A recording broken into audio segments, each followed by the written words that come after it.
Olá, bem-vindos ao Vida de Saúde Mental do Instituto Olhos da Alma Maçã, Clínica Social Jung Brasil e rede afiliada.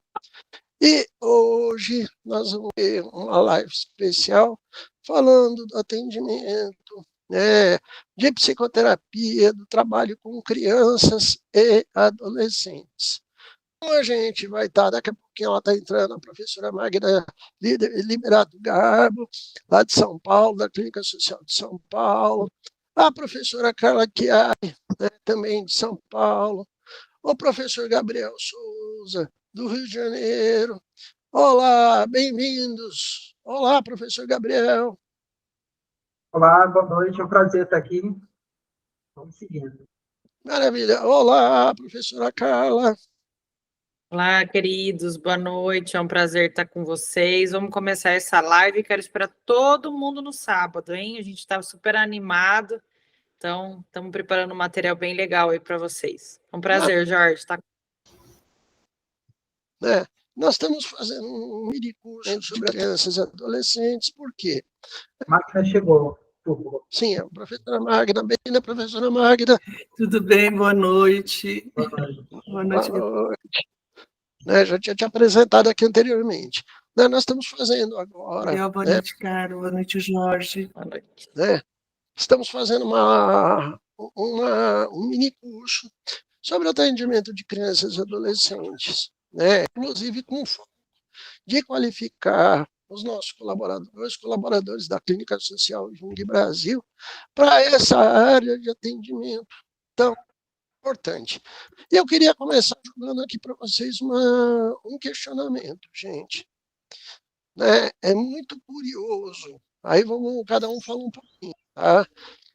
Como é carente de profissionais, nós temos uma alta demanda para atendimento de crianças e adolescentes, mas quando a gente sai para procurar um profissional, valei-me nosso Senhor Jesus Cristo, é uma dificuldade para achar alguém bom, alguém que tenha escuta com relação às crianças, tá? Por que é tão difícil encontrar um profissional qualificado nessa área? Quem quer começar?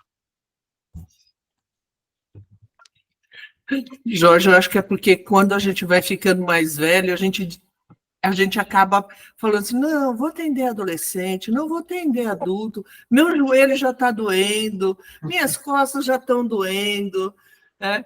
Mas assim, eu acho que hoje, com esses atendimentos online, eu acho que acaba muita gente optando por não atender criança. Por quê? Porque criança, você tem que ter muito material, você tem que ter um bom espaço, e isso dificulta o atendimento. Eu não sei o que vocês pensam, né? Mas eu percebo que pós-pandemia, os profissionais que atendem criança, muitos deles deixaram de atender.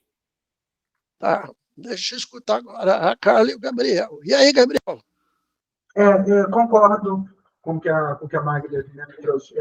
Depois da pandemia, a gente teve muito essa questão de espaço, né? A criança ela exige, né, que tenha uma questão presencial. Mas também tem uma coisa que, assim, na clínica eu via nos próprios colegas, né? Eu escutava muito de criança dá muito trabalho, sabe?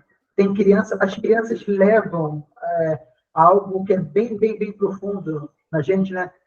Então, dialoga com uma coisa, sabe, lá do terapeuta também, que também resiste muita dificuldade para a gente fugir das crianças também. Tem muito disso. Maravilha. E aí, professora Carla? Concordo com os colegas, e acho que tem uma outra questão também, né? Os pais entenderem o processo terapêutico. Como isso é difícil. A criança, muitas vezes, demanda um tempo diferente de terapia, um processo diferente, a participação dos pais, né? Muitas vezes a participação de outras pessoas que cuidam dessas crianças. Então, tem uma dificuldade, muitas vezes, da sociedade entender o que é, né, o atendimento de crianças e de adolescentes. E muitas vezes a criança e o adolescente melhora e vem a frustração da gente como terapeuta, que eles tiram da terapia também. Isso também é uma outra, né, uma frustração mesmo. Então, muita gente... Tá, eu vou jogar aqui um tema que nós vamos trabalhar no curso também no final de semana. Quem que é mais complicado, a criança ou a família? Vou começar? Pode, começa aí, Carla. Começar o trabalho agora, então. Com certeza, a família é o mais difícil. A criança, a gente vai percebendo a evolução dela no processo. E a criança, ela é aberta, né, gente? Vem o inconsciente aí, às vezes, a dificuldade que as pessoas têm em atender crianças. E, às vezes, a dificuldade do terapeuta é traduzir o que a criança está sentindo e esse adulto entender e acolher e ajudar a gente como psicólogo, né? Então, muitas vezes, a gente atende a família. Aí eu jogo a bola para vocês. Vocês concordam comigo? Não? Como que é aí na clínica de vocês? Bom, eu adoro atender família, né? Então, como eu fiz meu mestrado, meu doutorado em família, então, para mim, a família é uma coisa riquíssima, né?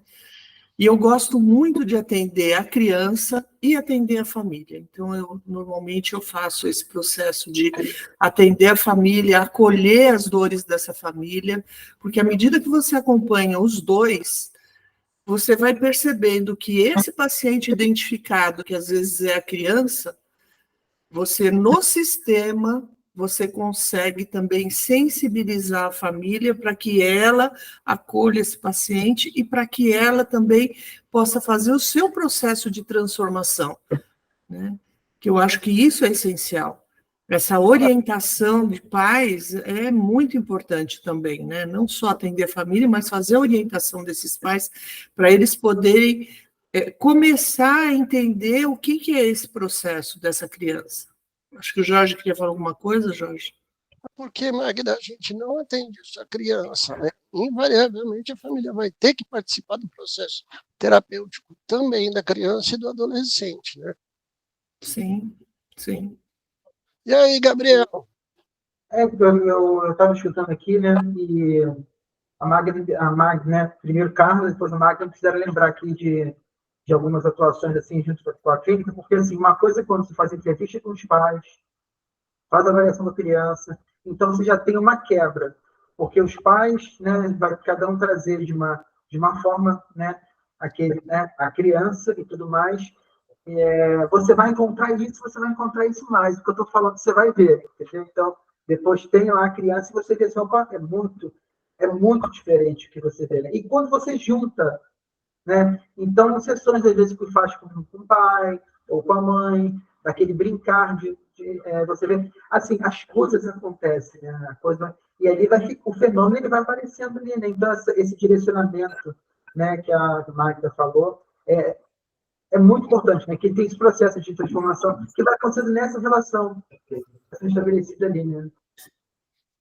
Gabriel, e tem uma coisa super importante aí, né? Ajudar essa criança, essa família a entender que a psicoterapia infantil é muito diferente da psicoterapia que, às vezes, individualmente, esses pais possam fazer, né? Que não é um problema, não é uma coisa racional, que nós vamos trabalhar com o lúdico, nós vamos trabalhar com a interpretação, nós vamos trabalhar com as sensações e os sentimentos dessa criança, né? E que não é assim, olha, vai lá e fala para ela o que está acontecendo. Eu ouço muito isso, né, com os pais. Conta para ela o que você fez, conta para ela o que aconteceu. E assim, simbolicamente, o que aconteceu com a criança não é o que os pais estão vendo. E, Magda, a gente trabalha muito com a fantasia, com a narrativa, com o imaginário, com a fé. Né? A terapia de criança, que nem você colocou muito bem, ela não é racional. A criança não chega falando, né? Olha, né, briguei com meu chefe, né, meu casamento está ruim. Né? A criança não racionaliza do mesmo jeito. Né? Ela vai manifestar as dificuldades de vida dela, né? No brincar, no lúdico, nas fantasias. Eu acho barato. Aqui no Instituto tem gatos, tem animais. Cara, o que eu já vi de criança soltando as complicações, né, de família, e criança é uma maravilha para falar as coisas que a família não quer ver. E acho que grandes atritos que eu vou trabalhar muito no curso, né, é a criança sincera, que o adulto não quer que ela seja sincera. Né? É a criança que ela tem aquele sincericídio básico. Nossa, tio, você está com essa camisa tão horrorosa, né? E a família fala, pelo amor de Deus, aprenda a ser falso, filho. Aprenda a ser falso, né? Não seja espontâneo. Né? Que acho que é um dos grandes trabalhos que a gente faz em terapia, trazer a criança para poder ter espontaneidade. Mas antes da gente continuar a partir daqui, falando da espontaneidade, eu queria pegar um ponto anterior. O que vocês têm visto na prática clínica de vocês? Todo mundo tem de criança e adolescente, né? Uhum. Tá? Vocês têm visto de mais comum, crescente, hoje na nossa sociedade, como demanda que chega do consultório, tá? Para atendimento de crianças e adolescentes. Né? Porque que é interessante, até a gente está falando disso aqui, né? Nessa prévia que vamos fazer no dia 20, né? Sobre atendimento de crianças e adolescentes. E aí, gente? Quem quer começar? Pode falar, Vai, Gabriel. Não, se eu me deixar, eu falo demais. Vamos deixar o Gabriel começar. Não, tá, assim, o que está aparecendo muito, a gente está falando de família, né? Então, assim, muitas das expectativas. Então, a gente não tem como, eu sempre citando isso, não tem como a gente, né, falar do contexto atual e tudo mais. Existem crianças excepcionais, né, famosas, que ficaram famosas, tudo mais, que contemplaram a fala muito cedo. Enfim, a gente tem vivências e vivências. Né? Todos nós estamos diferentes, enfim.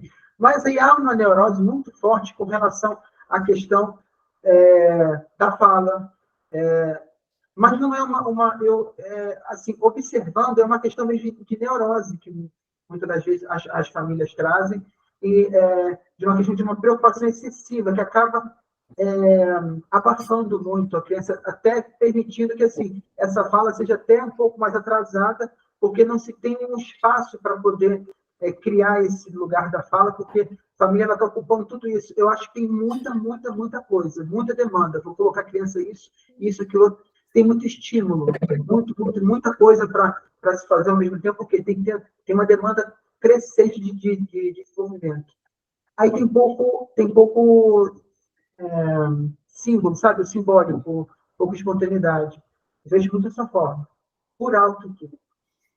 Maravilha. E aí, Magda, Carlos, o que vocês têm visto mais comum no consultório de vocês? O que tem aparecido como demanda aí grande hoje? Eu acho que é a ansiedade infantil.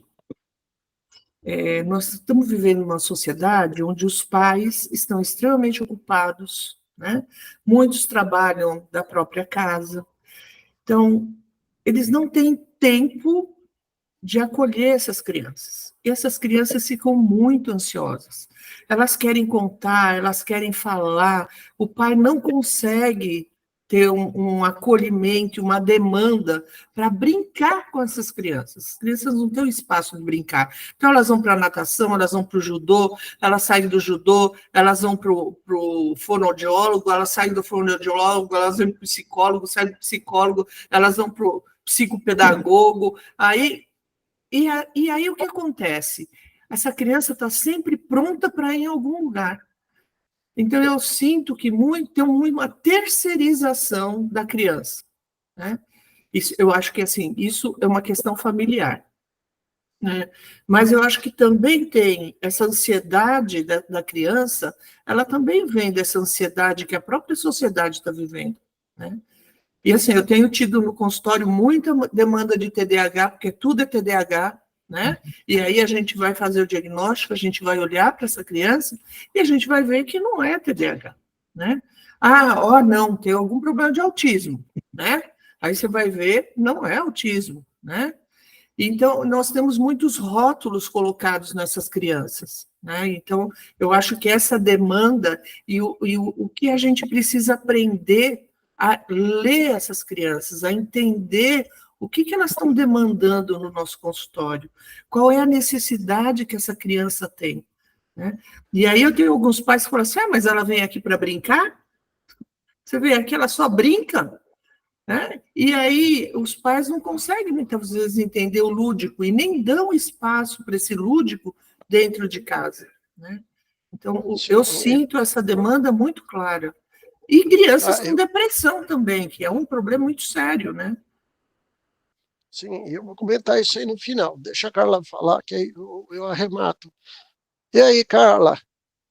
Esse olhar para a patologia da criança, se a criança apresenta alguma coisa que os pais idealizaram que essa criança deveria ter e não tem, né? Vem isso muito para o consultório, a gente recebe falas absurdas. E um dia um pai me falou: o que você acha que ele é? Eu respondi: ele é uma criança. Eu estou entendendo ainda como ele funciona, pai. Preciso que você espere. E a criança às vezes vai demonstrando. Vocês estão falando, eu me recordo do menino que eu atendia, que um dia ele falou assim: eu posso deitar um pouquinho nesse sofá? Aí ele falou assim: eu posso fechar o olho só um pouquinho, ficar quietinho só um pouquinho? Eu estou muito cansado. Falei, claro. E essa criança dormiu. E aí ele acordou, olhou para mim e falou: que bom, tia, que aqui eu posso descansar.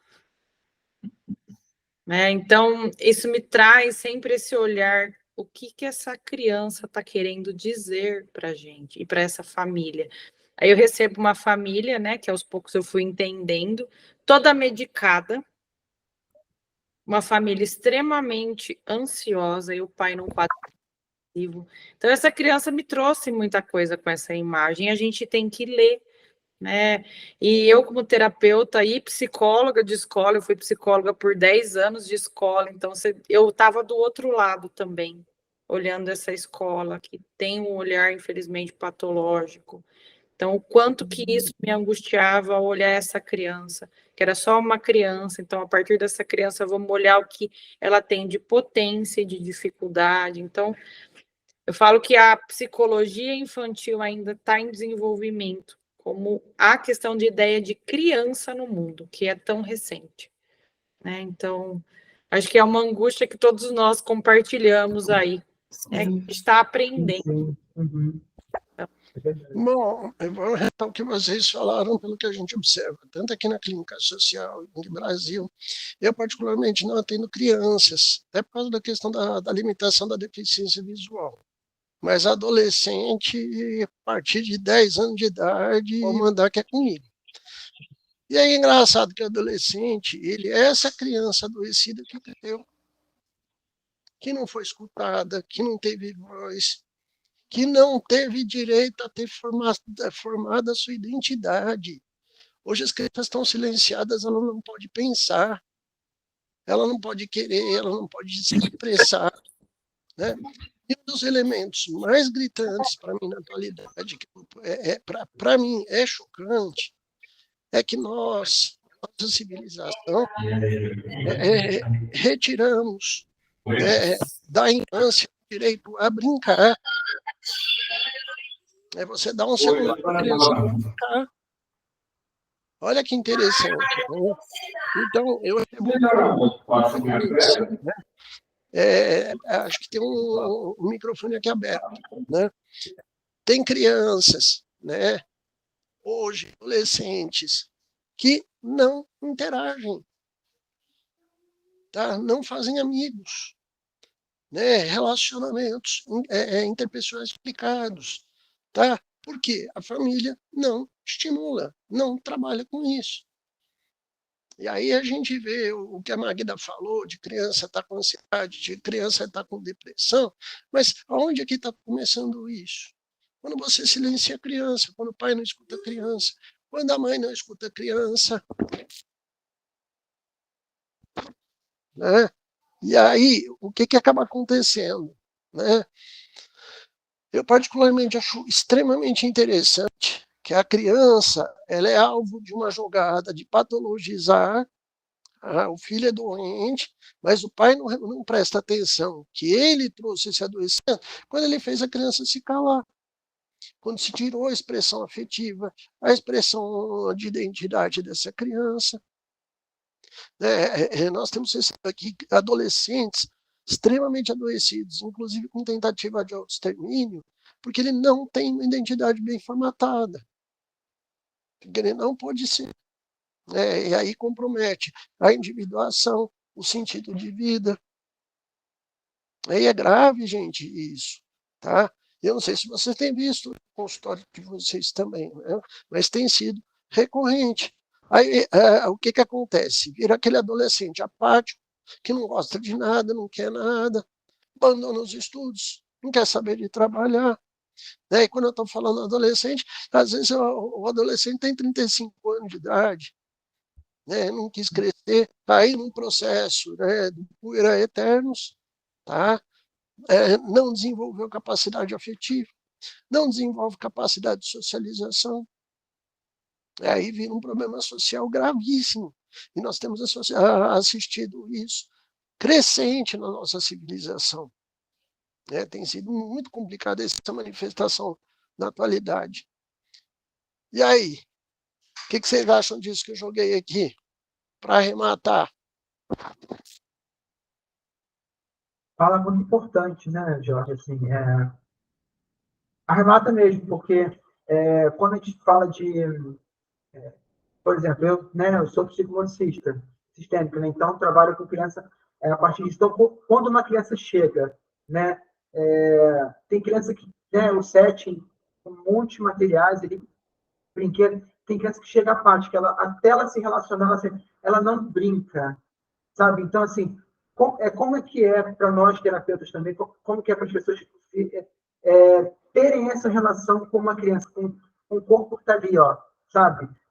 Sem significado. Eu não me relaciono com, eu não estou brincando, né? Por enquanto, assim, o quanto que essa criança ela não tem sentido, o quanto, né, não tem voz, então, sabe, tudo que a gente conversou aqui, Jorge, mais a sua fala me levaram para essas questões. Como que isso futuramente vai acontecer? Então, esse adolescente, né, depressivo que não tá aqui, sabe? E quero lembrar vocês que a capacidade de brincar, ela formata a nossa criatividade, ela lapida o chamado empreendedorismo, ela sustenta todos os nossos vínculos de produção, porque uma pessoa sem criatividade vira o que no mundo hoje? Um burocrata! Eu gosto tanto de gente burocrata. O que você vai dar na vida? Eu mato o carimbo na repartição pública. Gente, a gente tão feliz, gente, a gente tão amado, não é não? Carla, Magda, socorro aqui, Magda. O que a gente faz com a pessoa que não tem criatividade? Gente, você sabe, Jorge, que eu adoro jogos, né? Eu adoro. E eu comecei a fazer na USP, isso foi nos anos 90, que eu queria fazer o mestrado lá, e eu queria fazer em brinquedos e brincadeiras. E aí eu comecei a fazer essa matéria como voluntária, tal, eu não era aluna ainda, e eu fiquei fascinada, né? Eu já era fascinada, eu fiquei mais fascinada ainda, né? Porque, assim, tudo pode ser feito através dos jogos. Localização espacial, a questão de criatividade, a questão de introjetar normas, introjetar regras, porque hoje a gente tem crianças que vêm assim, sem nenhuma noção de limite, né? Então, Pois essa e aí o questão de pessoal limite... fala que eles têm TOD. Todo mundo é TOD. Então, assim, o limite é uma coisa que, com os jogos, a criança vai introjetando essas regras e ela vai começando a ter uma noção de organização, de espaço, de criatividade, de estratégias, porque tem jogos que a gente pode trabalhar equilíbrio, a gente pode trabalhar muitas coisas com esses jogos, com as crianças. E, assim, eu que trabalho com caixa de areia, então, que é o mundo interno da criança, eu sou fascinada, porque, assim, eles nos ensinam coisas incríveis, né? Então, eu falo que eu sou muito suspeita, eu falo que o dia que eu não conseguir mais atender as crianças, eu vou sofrer muito, vai ser um luto incrível para mim, porque eles são um mundo à parte, né? E eles são um mundo que nos ensinam, né?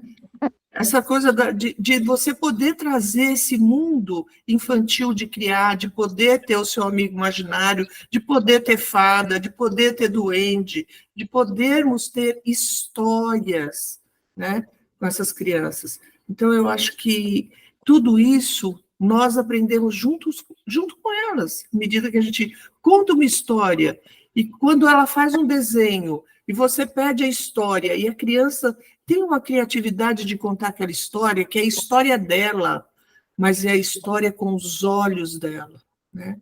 Então, eu acho que isso é uma coisa assim que a gente aprende a cada dia, né? A cada atendimento. Muito bom. E aí, Carla? Tudo isso, né, que vocês falaram faz parte do desenvolvimento infantil. Se isso não for realizado na infância, a gente vai ter uma dificuldade imensa em olhar para esse adulto com questões básicas, né? Eu vejo a dificuldade, às vezes, mínima dessa criança brincar, e a partir do momento que ela consegue um avanço, outro avanço, a gente está trazendo essa autonomia psíquica também, né? Então, é uma construção tão linda que, se não é feito lá na frente, e eu, com o olhar de escola, de pedagoga também, como nós, como educação, no Brasil principalmente, estão indo contra essa construção psíquica, com essa capacidade neurológica mesmo de trazer, né?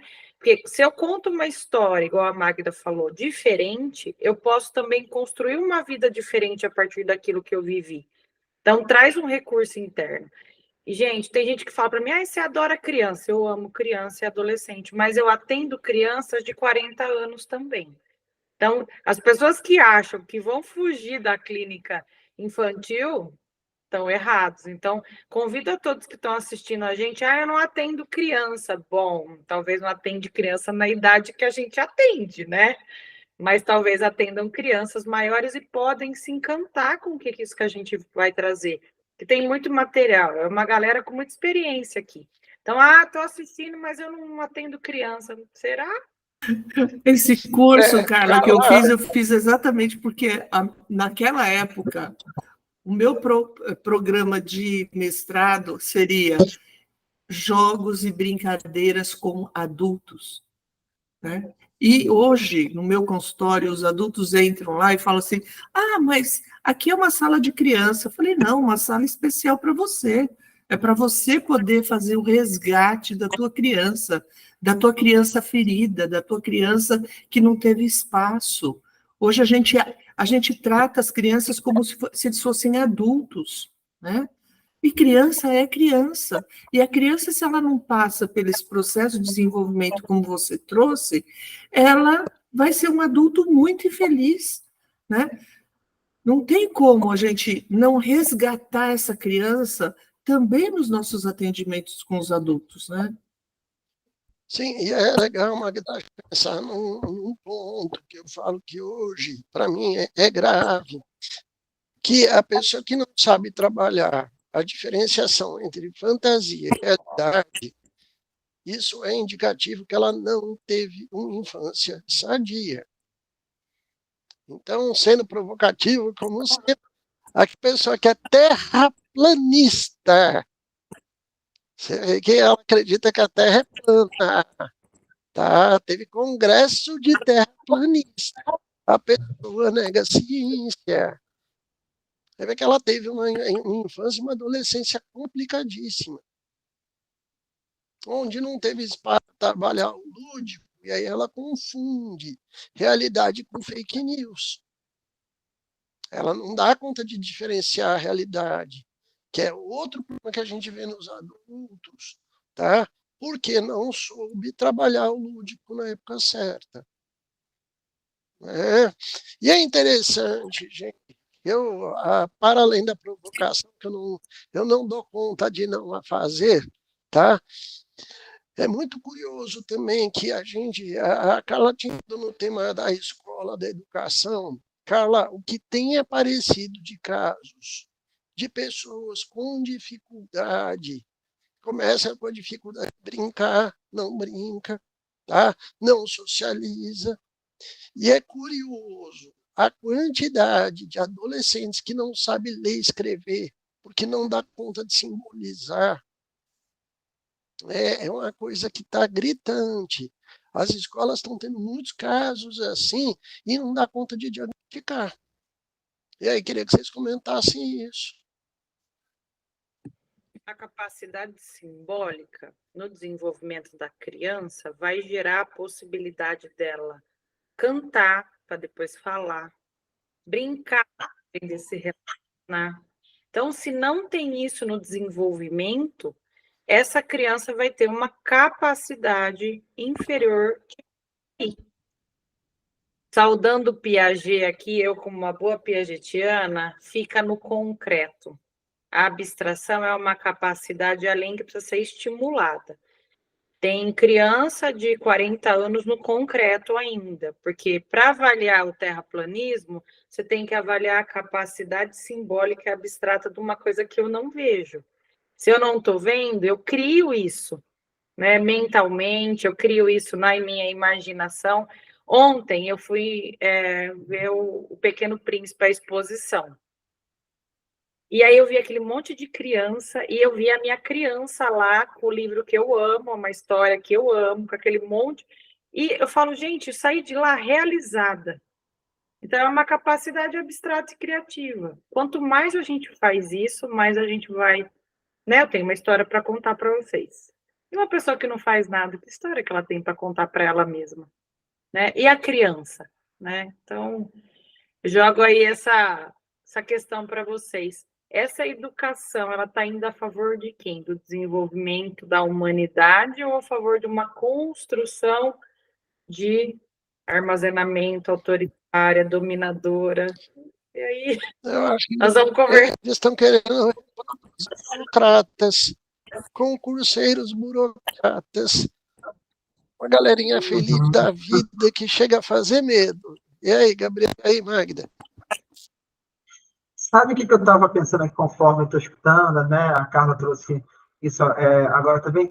Tem uma coisa que é muito chata, gente, não sei vocês, a Carla falando de criança, né? Acho que eu, quando criança, não gostava muito disso, não. Sabe brinquedo que você compra? Brinquedo caríssimo, que tem funções, que vai trabalhar isso, sensório, cara, isso é enfim, teria que dar um pi aqui, entendeu? Não vamos por aí. Mas, assim, aí você, né, tem todo o brincar, né? A hora que a criança brinca, a gente precisa transformar os objetos. Né? Na clínica da psicomotricidade, tem muito pano, tem bola, tem bambolê, tem pneu, porque tem que ter, né? Tem que subir aquilo ali. Então assim, ok, tem brinquedinho também que pode. Eu sempre dou exemplo da bola, entendeu? Tá a bola lá e os pais, chuta, chuta, chuta. Né? Mas a criança chuta aquela bola, nem está entendendo, ela não está construindo, ela está fazendo o que mandaram ela fazer. Cara, primeiro, né, no curso a gente vai falar mais sobre isso, mas assim, falta esse movimento de intenção, essa construção no mundo. Então, falta esse pegar a bola e ver o que eu vou fazer com isso. Falta essa criatividade, essa mobilização interna que vai fazer, opa, e depois disso a mágica acontece. Ela pode querer chutar ou não. Pode ser apresentada ao chute, mas depois que ela te mostrou que pode ser feito. Então, assim, é a família reforçando isso. As escolas reforçam isso. Às vezes até a própria clínica, né? Você vê abordagens mais voltadas para sintoma, TDAH, é isso, então tem que agir dessa forma, não pode fazer isso. É muito chato, entendeu? Quando você aniquila a criatividade da vida. Você sabe que vocês estavam falando e foi me vindo muita coisa, né? Porque a gente, estou fervendo aqui de ideias, né? Mas, assim, eu queria compartilhar com vocês uma questão que, assim, no meu consultório eu tenho madeira, eu tenho pauzinho, que eu peguei, passei lá no parque, achei um pedaço de pau mesmo, de árvore, e às vezes eu levo para o consultório, eu levo pedrinha, então eu tenho uma lata cheia de pedrinhas, né, cheia de areia, tem a caixa de areia. E aí teve um pacientezinho meu, encantador ele. Ele chegou e ele olhou todos os brinquedos, né? Começo de terapia, então, olha aqui, olha ali, aquele olhar curioso, tal. Aí ele parou em frente, um pauzinho. E aí ele falou assim para mim, para que serve isso? Né? Aí eu falei, ué, para o que a gente quiser. Aí ele falou assim, posso ir mostrar para minha mãe e para o meu pai? Eu falei, pode, você pode ir lá mostrar para sua mãe e para o seu pai. Ele saiu e ele falou, mãe, olha que coisa maravilhosa, esse pauzinho é mágico, ele pode ser o que eu quiser. Numa alegria. E o pai, então, olhou para ele e falou assim, meu filho, mas você tem tanto brinquedo? Ele falou assim, mas eu nunca tive um pauzinho. Maravilha, Muito bom. Magda. Eu nunca tive possibilidade de trabalhar meu simbólico, né? Sim, Eu acho, né? E eu acho que a psicoterapia infantil é isso, né? É a gente poder dar espaço para essa criança trabalhar o seu simbólico, para essa criança poder compartilhar o que ela sente, né? E acolher essa criança, porque a gente sabe que também nós temos profissionais que trabalham na mesma linha dos pais, como o Gabriel colocou, né? Então, eu quero trabalhar o teu comportamento. Então, olha, você bateu no coleguinha, então agora isso não é bom, isso é errado, você não pode ser um menino, você tem que ser um menino bonzinho, né? Então, e não é isso a psicoterapia com a criança. A psicoterapia é a gente entender o que é essa raiva que essa criança está trazendo para o consultório, né? Que sentimento é esse? É acolher esse sentimento, entender que essa raiva não é o da raiva do coleguinha, mas é a raiva de todo um processo que essa criança já está vivendo na vida. E, Magda, é muito curioso que você está falando, um dos grandes pontos que a gente vai bater muito na tecla no todo o curso, que vai acontecer agora, no próximo sábado, dia 22 de junho, né, sobre tratamento de crianças e adolescentes. Temática da escuta. A gente não escuta as crianças, a gente não escuta os adolescentes. Quando eu falo a gente, a civilização, a família, a igreja, sabe? É sempre aquela história que nós fizemos até uma live esses dias falando do silenciamento, da invisibilidade, né? E a criança é tão curioso como a criança e o adolescente, se a família não atrapalhar, ela fala claramente, eu gosto disso, eu quero isso, tá? Porque quando você silencia uma pessoa, você tira a capacidade dela até espiritual de ter um caminho de individuação, de sentido de vida. Eu, particularmente, eu fico horrorizado. Eu recebo pessoas adolescentes, jovens adultos, sabe? O que você fez da vida até hoje? Aquela pessoa totalmente apática, não tem alegria, não tem amigo, não tem. Passa o tempo todo no celular, ou no computador. Mas como foi a construção desse crescimento, desse desenvolvimento? Aí você começa a perceber que foram crianças tão boazinhas, a alegria da mamãe nunca sujou, nunca brincou com o cachorro, nunca teve, sabe, aquela menino de apartamento criado pela, sabe lá Deus que, pelo aspirador de pó, né? Por quê? Não pode sujar, não pode brincar, você tem que falar 4 idiomas, tem que fazer não sei quantos cursos aí, tá? Porque eu, com 4 anos, eu comecei a fazer curso de empreendedorismo. Eu falo, meu pai do céu, além-me nosso Jesus Cristo. Depois estranha que essa pessoa, né, ela embotou. Jorge, eu atendi uma criança de 8 anos de idade que estava aprendendo a falar mandarim. Vocês têm noção do que é isso?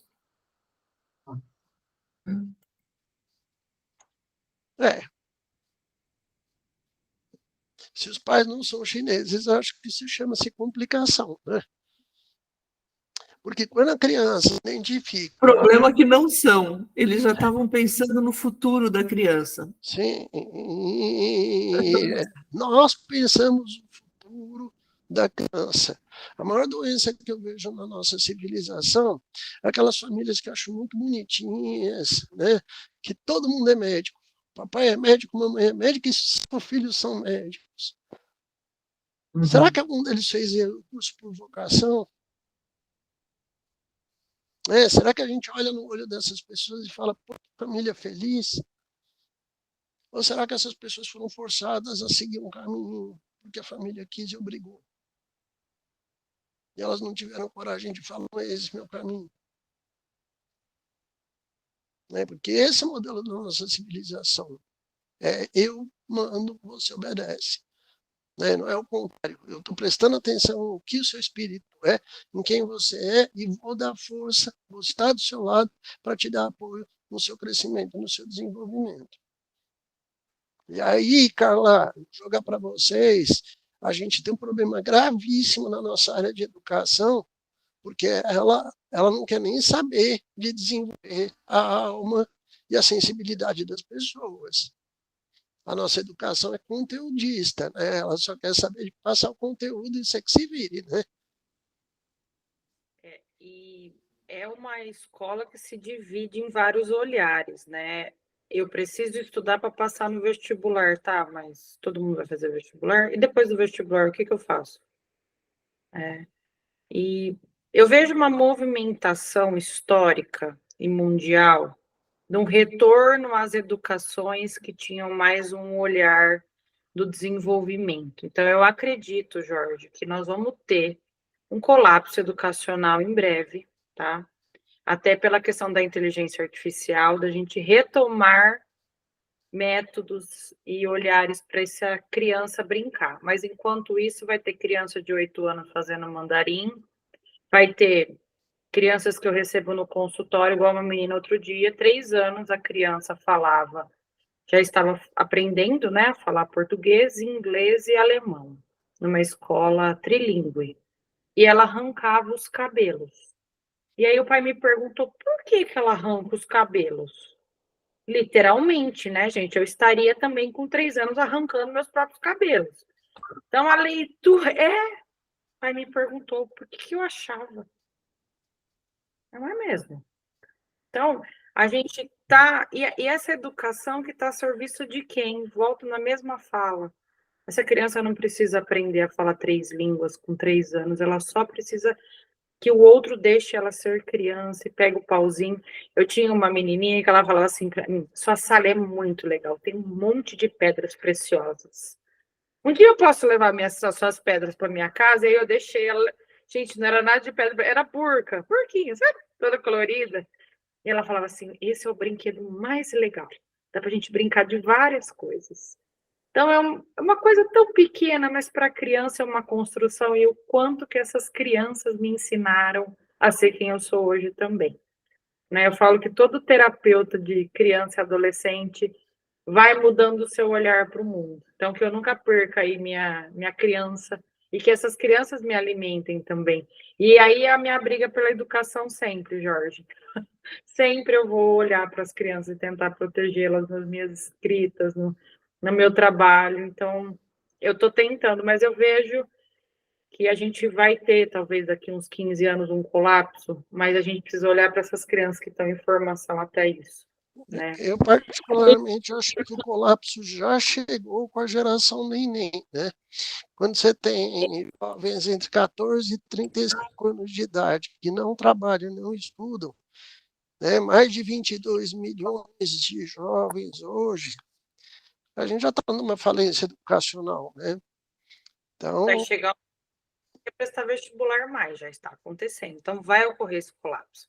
Só que as pessoas com condição vão estudar em pedagogias Waldorf, em montessorianas, em escolas rurais e que tem plantação de... Os pais com mais conscientes, né? E, infelizmente, isso na educação pública, pelo contrário. Aqui no estado de São Paulo, gente, o atual governador, que aí eu falo, né, o senhor Tarcísio, quer que as nossas escolas passem a ser privatizadas, e escolas com esse teor militar, que é o outro absurdo. Então, está indo totalmente contra a evolução do mundo. Então, e a gente vai receber essas crianças no consultório. Então, a psicologia também é uma questão de educação, né? A minha revolta. Então, a geração neném vai ser a geração totalmente desconectada. A gente vai olhar isso, geração de gente que não... Isso está aumentando. Eu já recebo no consultório gente que fala, eu não quero fazer faculdade, eu quero ser influencer. Nada contra influencer, tá, gente? mas aqui é onde eu falo, Carla, que a gente está vivendo a criação de adultos que não sabem mais delimitar o espaço, a divisão entre fantasia e realidade. E aí alguma coisa aconteceu no desenvolvimento dessa personalidade para a pessoa não poder separar uma coisa da outra. É onde a gente vê pessoas que entram em igrejas mobilizadas pela fantasia, superstição, né, achando que vou ser gamer e vou ficar milionário. É um pensamento mágico infantil mal colocado, né? E aí, Magda, Gabriel? Só para avisar, faltam 10 minutinhos, tá? Ok, vamos encerrar essa rodada aqui. Magda, pode falar se falar alguma coisa, eu falei. Então, não, eu ia falar para você falar, porque está passando uma moto aqui na rua e vai ser ruim vocês ficarem ouvindo a moto. Uhum. Não, tranquilo, vamos, gente. Até como falta só 10 minutos, eu vou pedir para cada um de vocês apresentar bem resumidamente, Gabriel, o que você vai abordar no nosso curso agora, dia 22. Fala assim, rapidão, só para dar aquele gostinho, só que está assistindo a gente, assim, sobre o que vai ser abordado, tá? Vamos falar sobre a falta de intenção, né? A falta de movimento de intenção da vida, né? Porque é isso aqui, né, a gente acabou chegando no ponto, né? Falta mais poesia, entende? No sentido de ser criança, não poesia de poeta, de rima, não, mas poesia de possibilidade, né? Que é uma linguagem que é necessária para a vida do ser humano, possibilidade, de ter possibilidade na vida, entendeu? Então, assim, é ter possibilidade no brincar. Então, quanto que isso gera você criar sentido, você ficar mais forte, você tomar consciência de si. Hoje em dia está tudo muito nos seus devidos lugares, e isso pode, isso não pode. Então, os pais ficam muito assim, encantados. Nossa, minha filha pegou um pano, botou, e é a rainha, é a princesa. Sim, a gente trabalha com linguagem de possibilidades. Eu vou trazer muito exemplo prático assim na clínica. Né? Poxa, eu comprei uma boneca caríssima, ela nem ligou. Isso, né, é isso que falta. Então, isso é muito pobre hoje em dia. Quanto mais a gente avança em tecnologia, mais pobre a gente fica nesse sentido. Então, assim, eu sempre digo por aí, né? Antes psicólogo, poeta. Então, assim, a gente nasce poesia em meio ao mundo que é muito gramatical, que é muito tudo certinho. A gente precisa resgatar isso. Então, aquilo que a Carla falou no começo, antes da criança falar, ela canta. Antes de estar dando, né, andar, ela vai dar uns passinhos assim. Então, assim, isso vai movimentar muito, né? Resumidamente. Maravilha, Gabriel. O professor Gabriel Souza vai estar com a gente sábado aqui, né? Um dos professores do nosso curso. E aí, professora Carla, o que você vai trazer para o nosso curso? Como uma boa psicóloga desenvolvimentista, a área desenvolvimentista na abordagem junguiana, né? Vai ter bastante, viu, gente? Fordman, Neumann, e essa ideia da criança como indivíduo, essa construção histórica também. E vou falar um pouquinho da minha experiência em escola e talvez ajudar os colegas a olharem para essa criança de uma outra forma. Vou trabalhar muito essa coisa do olhar, tanto da escola como da relação, porque nós terapeutas muitas vezes vamos ajudar essa relação também a acontecer de uma maneira mais harmônica, a relação com os pais. Também bem animada com essa fala, porque traz a minha história também, minha formação. Então, vou trazer várias experiências, ideias de brincadeiras e brinquedos, até para pessoas adultas, pensando nos meus adultos aí, né? Que muitas vezes hoje foi bem interessante que um rapaz me trouxe o que ele viveu de brincadeira com os amigos esse final de semana que ele fazia quando criança, e a sessão inteira foi sobre isso, né? E aí ele falou assim, que bom que tem alguém que me ouve. Olha, eu posso falar sobre os brinquedos que eu vivi. Foi isso, né? Antes de entrar na live, então, né? Talvez falar um pouquinho dessa construção. E é um prazer estar com a turma toda, essa equipe. Muito bom. E aí, professora Magda, Dá um gostinho aqui do que a senhora vai fazer para o nosso minicurso, agora no próximo sábado. Olha, eu vou falar um pouquinho da interpretação desse lúdico, né? Do como essa criança nos traz informação, de como a gente precisa ouvir, tá com uma escuta, não só para ouvir as histórias dela, mas para entender o que ela tá. A Carla falou do Pequeno Príncipe, e eu adoro, né? Porque assim, o quanto o Pequeno Príncipe nos ensina que, olha, não é um chapéu, né? A criança não desenhou um chapéu, a criança desenhou o quê? Uma cobra que comeu o animal. Então, assim, isso a gente às vezes, eu acho que é uma tendência muitas vezes do psicólogo de olhar e falar, ah, mas eu estou vendo isso nesse desenho. Mas como nós vamos trabalhar essas interpretações? E como é que a gente trabalha isso no setting terapêutico com essa criança? E com os pais também, né? Como é que a gente pode traduzir para esses pais as necessidades que essa criança está trazendo, né? E eu acho que isso é fundamental, a gente poder entender esse mundo infantil. Se a gente não entender um pouquinho e não conseguir olhar para esse mundo infantil, se colocar no lugar da criança, entender as necessidades dela, a gente não vai conseguir atendê-las. Então, o que eu vou trazer é muito isso, o como lidar com essa criança, né? E como poder ser criança, como a Carla falou, né? Como eu poder trazer a minha criança para essa brincadeira? Porque não é só atender e deixar a criança brincar, mas como eu vou brincar para ajudar o desenvolvimento dela, né? Muito bom.